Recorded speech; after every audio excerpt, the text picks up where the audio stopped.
Okay na po, Brad. Tayo po ay dadako na po sa pagbabasa ng Ebanghelyo sa hapong ito na pagkakaloob ng ating Ginoo sa Bagong Jerusalem, Ginoong Sander. Magsitayo po tayo.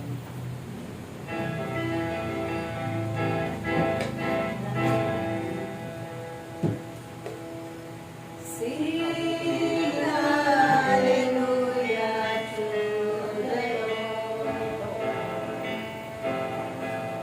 Sing hallelujah to the Lord.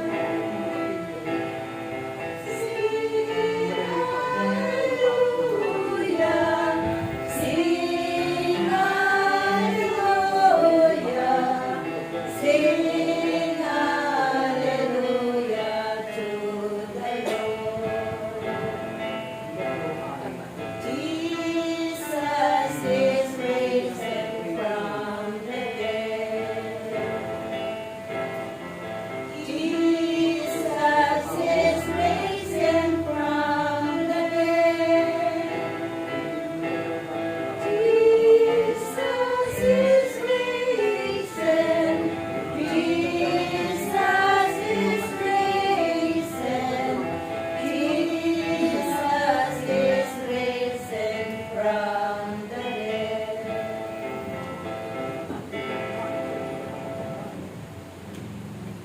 Mabuting balita ng ating Panginoon ay kay San Lucas. Papuri sa iyo, Panginoon.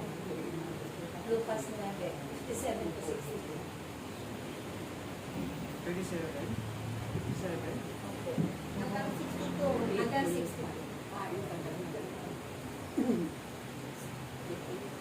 Ang mabuting balita ng ating Panginoon ay kay San Lucas. Papuri sa iyo, Panginoon. Samantalang sila'y naglalakad, may isang lalaking lumapit at nagsabi kay Jesus, "Susunod po ako sa inyo kahit saan kayo pumunta."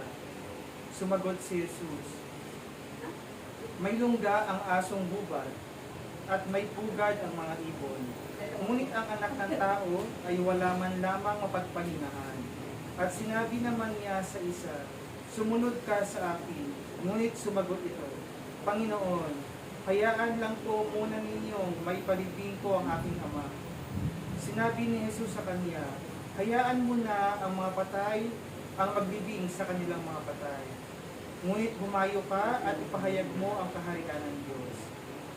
May isa namang nagsabi sa kanya, "Susunod po ako sa inyo, Panginoon. Ngunit hayaan ninyong magpaalam muna ako sa aking pamilya." At ganito naman ang tugon ni Jesus, "Sino mang nagsimulang mag-araro, ngunit panay ang lingon ay hindi karapat-dapat sa kaharian ng Diyos." Mga kapatid, ang mabuting balita ng ating Panginoon. Pinupuri ka namin, Panginoon Jesus Cristo. Sing hallelujah to the Lord. Sing hallelujah to the Lord.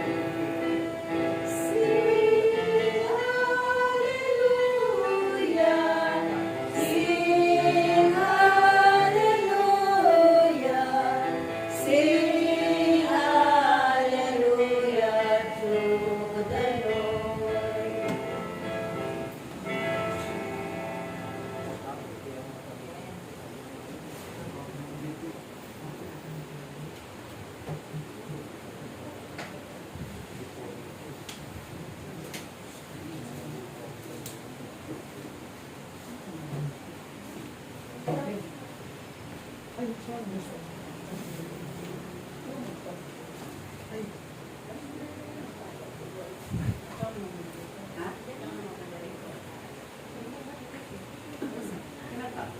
Kayo na po.